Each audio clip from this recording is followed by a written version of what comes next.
Patrick Cohen. Avec Raphaël Baquet, la journaliste du Monde, qui publie un livre-album passionnant sur la présidence de Gaulle, avec des dizaines de documents rares ou inédits. Alors on a d'abord la curiosité de lire tous ces manuscrits, ceux d'Yvonne de Gaulle pour les déplacements en province, pour le dîner de dames à Bourg-en-Bresse, prévoir la comtesse de Montalembert qui fait partie de sa famille apparemment. Si on donne encore, avec un point d'exclamation, c'est elle qui souligne, si on donne encore un agneau au général, prévoir son expédition au colonel Allégret. Sur les chasses présidentielles, Yvonne de Gaulle répartit aussi les faisans et les poules qui seront tués. Elle surveille, elle s'occupe. Raphaël Baquet. Elle surveille, elle s'occupe, mais lui aussi, à vrai dire, parce que lui aussi il surveille tous les plans de table et on voit bien à quel point ce couple. Alors, Yvonne de Gaulle, c'est une femme d'un genre un peu dépassé, il faut bien le dire. C'est pas quelqu'un avec lequel elle n'intervient pas dans les décisions politiques, mais en revanche, elle intervient de façon très importante dans tout ce qui concourt à son image. Oui. Et ça, évidemment, pour de Gaulle, c'est quand même essentiel. Hein.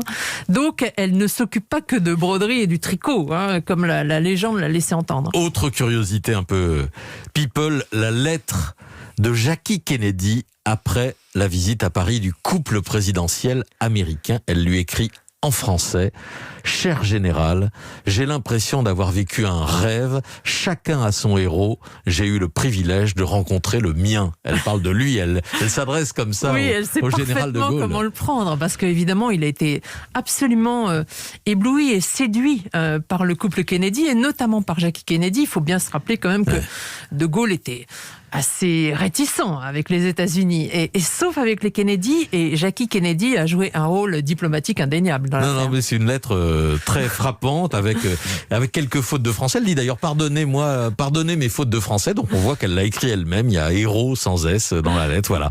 Mais l'essentiel de ce que vous publiez, Raphaël Baquet, raconte une politique, une vision et une obsession, l'indépendance militaire, énergétique de la France, sur la politique de dissuasion dont il est vraiment le moteur de Gaulle. Vous mentionnez une directive de décembre 61. Dans 10 ans, nous aurons de quoi tuer 80 millions de Russes. Je crois qu'on n'attaque pas volontiers les gens qui ont de quoi tuer 80 millions de Russes. Oui, il l'a vraiment théorisé et mené toute cette politique de dissuasion nucléaire. C'est très important de voir comme il a vraiment la vision de ce qui peut, au fond, empêcher la guerre. Lui qui a vécu 2 guerres, hein. Il est quand même de cette génération qui a vécu 2 guerres mondiales, et il a aussi vécu Hiroshima, au fond. Hein. Cette 2e guerre mondiale s'est achevée dans une catastrophe humaine, et donc il a vraiment chevillé au corps cette idée que la France ne sera puissante que si elle a une arme de dissuasion.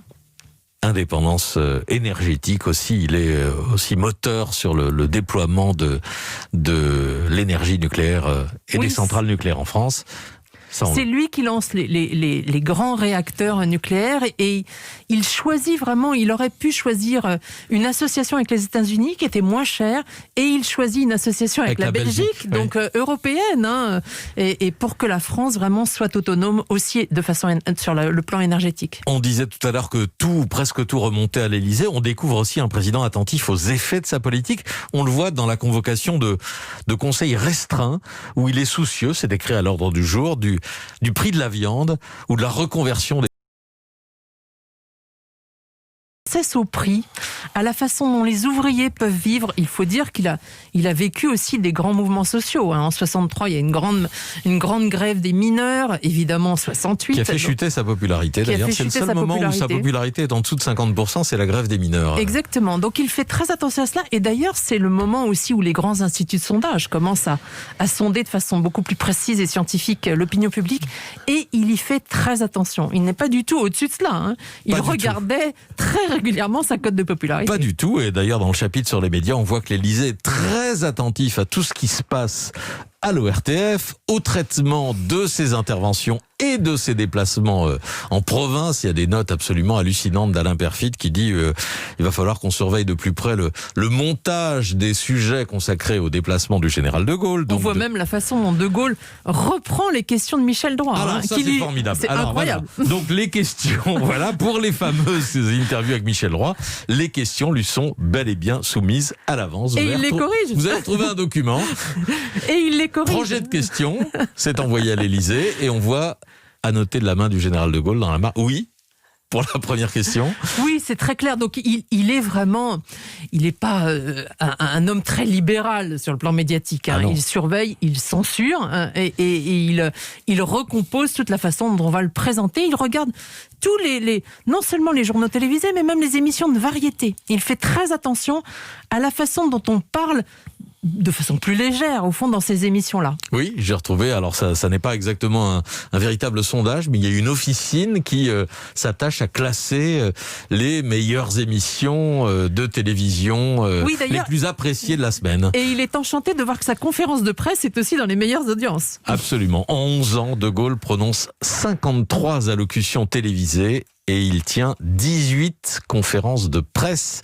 C'est vraiment un homme qui a apprivoisé, qui a pris possession de la télévision et qui s'en sert comme d'un vecteur prioritaire. Oui, parce qu'en plus, il est un grand acteur. C'est aussi un homme qui regardait beaucoup le cinéma. Hein. Donc, il était passionné par la façon dont jouaient les grands acteurs de son époque, Michel Simon, Louis Jouvet. Et il a bien compris que lui-même, avec son allure un peu démodée, ce phrasé si particulier, il est une bête de scène. Et de fait, il va vraiment l'utiliser pour séduire jusqu'au bout et pour faire passer sa politique. Beaucoup d'autres documents passionnants. Et votre texte, évidemment, Raphaël Baquet, qui accompagne toutes ces clichés, ces notes. De Gaulle, président, 10 ans d'archives inédites à l'Élysée. Ça paraît chez Flammarion. Merci à vous. Merci.